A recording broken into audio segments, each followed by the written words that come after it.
1340 KVGC. On the phone with us this morning is Douglas Viviani. He is a host of Everything Old is New Again, along with David Cohen. Heard every Saturday night here on 1340 KVGC, and now heard almost round the world. God, you guys are putting on new stations every week or almost every day, it seems like. Yeah, we're very happy about that. Good morning, Jim. We're at 22 stations and counting. We're just trying to take over the world, little by little, counting by counting. Hey, go ahead and give us a brief, again, because you and I talk about everything under the sun, and we hardly ever talk about the show. So go ahead and give us, a little history on the show and what it's all about. Yes, Everything Old is New Again is my brainchild, where I've got all of this useless, or up till now, useless information in my brain from the past and the future and the present. And what I try to do is bring some fun to the radio, as you do every morning. We're trying to experience some fun by looking at the past and then seeing what's happening today. That's happening in terms of it's pop culture, and where is it coming from, and why do we like zombies now? Where does it come from? Any kind of topic of this genre of the pop culture, and we just have some fun with it with my co-host David Cohen, who I know from high school all these years ago.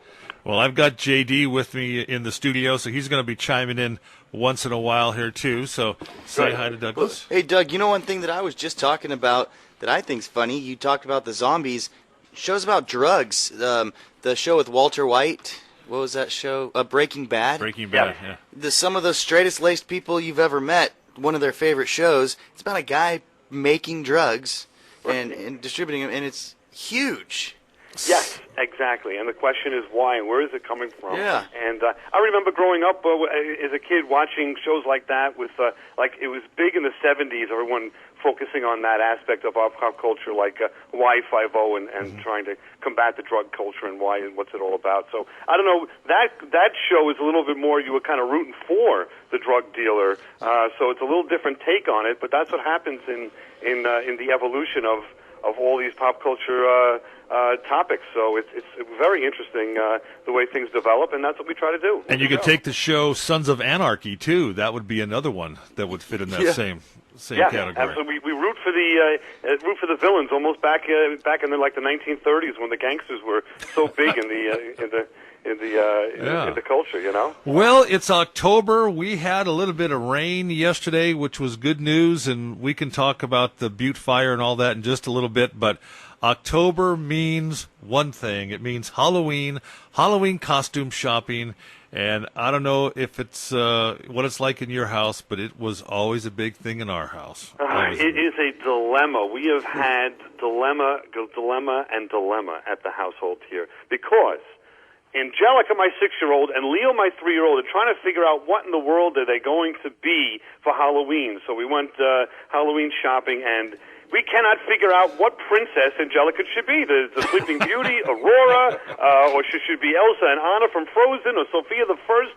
This is the most drastic change and the most drastic decision that she has made since going from the bottle to solid food. It's unbelievable. Leo is the other one. He's got a great Elmo outfit. He's got a Scooby-Doo, but no, he wants to be a T-Rex or he wants to be Iron Man. So we've got all these costumes laid out, and they're actually sleeping with the different costumes and putting them on. I mean, it is costume crazy here. But you know what? These are the kind of dilemmas, like we say on the show, the arguments you love to have. It's not so bad. What was your favorite costume, JD, when you were growing up as a kid? I don't know about favorite, but I remember Bart Simpson. Teresa helped make we made Bart Simpson. We made JD Bart Simpson one year. But we used to kind of make your costume, so not that we were cheap, but it was kind of fun. Well, I don't know if that's accurate. Kind of cheap, because we'd go there and you'd say, "Look at this thing, $20 for this piece of junk. I could make you one better for 10, and it's gonna look like it's worth 100." I mean, when I was a kid, and probably the same for you too, Douglas. Those plastic masks with the rubber band, and you'd look through the little slits in the eye hole that would cut your eyes if they got too close to you, and the little slit in the mouth to talk through, and how sweaty they were. You felt that condensation on your lip. It was horrible, and you had to put it on because if you didn't put it on, that little, really pasty, little, very thin. Outfit that you were wearing that lasted maybe the day. So if you don't put the mask on, no one knew who you were because they weren't the greatest costumes. It'd be like, hey, look at Jim got swallowed by Batman. He's wearing Batman costume with his head sticking out there. And then Jake and Joey came along, and things kind of progressed, and we liked them better. We just decided to get different type of costumes for them, and so. Remember the Barney costume, JD, that we had that Jake and Joey would both... That's right. See, what we would do, Jake and Joey are a little closer in age than JD is with Jake, and so Jake would be Batman one year, Joey would be Batman the next year. Jake would be Scooby-Doo. We had a great Scooby-Doo costume. Joey would be Scooby-Doo the next year. Later. Yeah, and one would be this... Did you ever want to be He-Man, JD, or anything like that? I wanted to be the Predator. But the only costumes that's difficult to make. Only costumes you found were like well over $100. Were pretty official. But I'm surprised I never went as Alf. That's right. So you were a big Alf. Oh, you were a big Alf fan. With Alf, those outfits with the masks are tough. That's the only thing. You can't wear that all day. Yeah. And JD, I'm wondering when you were Bart Simpson, was it a mask or did you spike your hair up and look? You know what? I that way? believe my mom made it out of like butcher paper, real heavy, real thick type of paper, made rounded and cut it, and it went down, slipped down to my ears, and I think ping pong balls for the eyes. Yeah, it looked really good. So she cut it, made the spiky hair up. It was like construction paper, but a little heavier, and it was wrapped around, and then like she cut the spikes, like he says, for the hair and ping pong balls. Not for it. Yeah, butcher paper, almost like a poster board. Yeah, it's like poster board. Yeah. It reminds me of the old Honeymooners when Ralph Kramner got dressed up as the man from space. If you remember that episode, going all the way back to the 50s. But making your own costume is half the fun. I think that's a great part of it. When I was a kid, I love the holiday. When I was a kid, we would just put a sheet on and go out or something like that, and then people would. I can remember doing that once. Actually, seriously. Not telling my mom, but actually making a costume out of a sheet and cutting holes in it. I actually did that, and I did get in trouble for that. But anyway. Did you get, when you went door to door like Charlie Brown, did you get a rock? People just asked me not to burn crosses in their front yard. So hey, that's what I was just thinking, Jim. You probably didn't look like a ghost. You probably looked like something you weren't aiming for. Justin Smith, by far the best when I was going through school. Every single year, if Whitney's listening or Pam, Justin did an amazing job every year. So, hey, Douglas, do you have brothers and sisters? I do. I have an older brother and a younger sister. So did you have to wear their hand-me-down costumes? Or? We did. I did have to do that, and I rebelled against that. So I would wear my old costume a couple of years in a row. The skeleton was the old standby back in the day. You didn't want to wear your sister's? Yeah. Although she did wear the skeleton when I was done with it. It was it was in tatters at that point. So, I rebelled against that, and we didn't have the same likes and dislikes. My brother was a DC Comics guy, and I was a Marvel Comics guy, believe it or not. So I'm not dressing up as Superman. I want to be the Hulk. That's the biggest the problem we've got. So that's where I went with that. I don't know about you Jim. But those skeleton costumes, if you really think about it, they were pretty hokey. It didn't look like a skeleton. It was just bones on a black suit. Exactly. It was. I look at the pictures now. It's probably the worst costume I've ever seen. Is it like a tuxedo T-shirt, basically, but skeleton? Sorta, kind of. Pretty much. So. And then the pants went all the way down to your ankles. Yeah. Well, good news on the Butte fire. 100% contained as of 7:00 last night, and so that's good news. And a number of relief funds are popping up. A number of folks doing benefits, and we had something happen here, and Douglas, I've never seen it before. There were too many clothes. People just started cleaning their closets out. Hey, I know I'm not going to lose the weight. I think I am. I'm just going to give it whatever. And shoes, and now they actually shipped stuff from here to the Valley Fire and to other fires. And what we're finding that people need now here in Calaveras County, actually, because we were very lucky here in Amador County. We only lost one home, but camping gear, tents, rope, tarps, and stuff like that, and plastic. You know those plastic storage containers you store the Halloween or Christmas decorations in, stuff like that, because people are actually going to stay on their properties in tents and stuff throughout the winter, and many will rebuild, some won't, and so that it's just interesting what the need is now. Absolutely, and they've got an insurance issue, and you know how long that takes to collect from that, so that's going to be an issue. You know. Well, we had I hear that there's a rock in relief on October 22nd. It actually, I saw it on the computer. Yeah. It looked pretty cool. It's got live music, live comedy, a live auction, free admission. Raffles, food, beer, wine. This sounds like my weekend. That's coming up on Thursday, October 22nd. And a friend of JD's, actually Neil Carlson, a contemporary of JD's, actually is kind of the spearhead behind that. The Lions Club are behind that. Seth Seaver is the auctioneer, and they're not charging anything for it, but they are accepting donations. There'll be raffles, and that's going to be on a Thursday night. And I think it starts at like 7, goes till 10. I mean, actually, it looks like it's 5 to 10. 5 to 10. That's it. But yeah. I mean, it's going to be a big.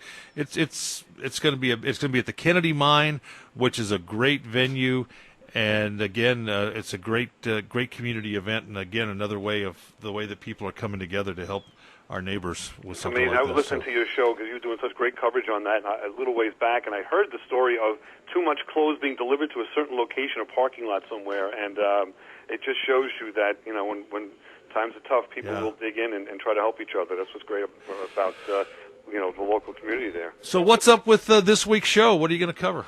We are going to take a look. We're going to change things a little bit up. Everything old and new again. Tries to bring the old popular again and see, you know, where we're coming from and why we're doing what we're doing in terms of our pop culture. Now we're going to try to affect pop culture by looking at great movies that you have never seen.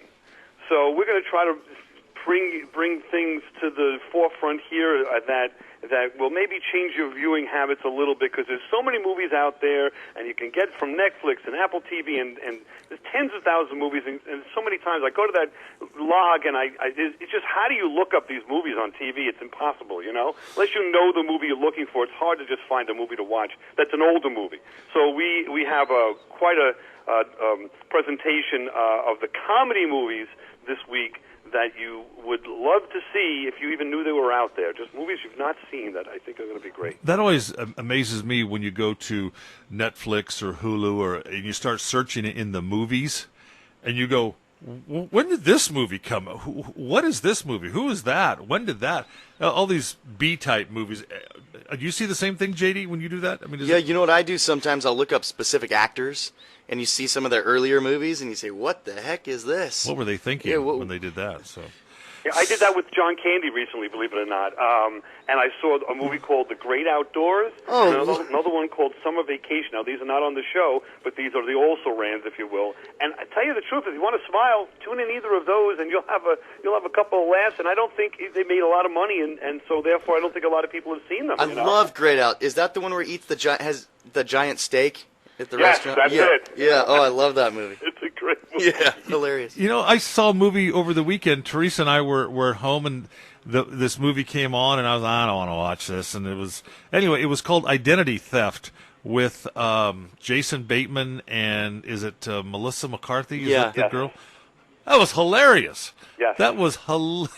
That was and hilarious. She was just in Spies, and I think it's pretty popular, but if you don't know who she is. But, yeah, she's come on strong, and that's it. I mean, there's so many movies out there, and I don't know about you, but I turn on that TV, and you start at the letter A, and they go, we have 10,000 movies for you to look through. What if I want to see a movie in the R's, and you know what I mean? I'm not familiar with it, but I want to thumb through. I can't spend, 45 minutes looking for a movie, so tune in this weekend, and you'll get some hints. So what would be the greatest movie that you've never seen but should? I am in the comedy area. I'm going to say that probably, since they're so old at this point, but still great, the old Abbott Costello movies. If you want to, you can't go wrong. When they do their routines from vaudeville, and then later on, like if you want to look at something topical now, Abbott Costello Meet Frankenstein. Sure. They brought back that whole era of the monster movie, and did it with tongue in cheek, and I just think they did it so great. Yeah. But I love the old ones too, when they're doing the Who's on First and all the different routines in the early Abbott Costello movies. How about you? How about you, JD? Do you? I think for young kids, should see the Three Stooges. Three They Stooges. don't even know who they are. Probably haven't even heard of them. But man, when I was young, they were hilarious. So I think that would be pretty good. That's a no lose, absolutely. Well, here's one. Here's a movie, a great movie that I've never seen that I should see all the way through.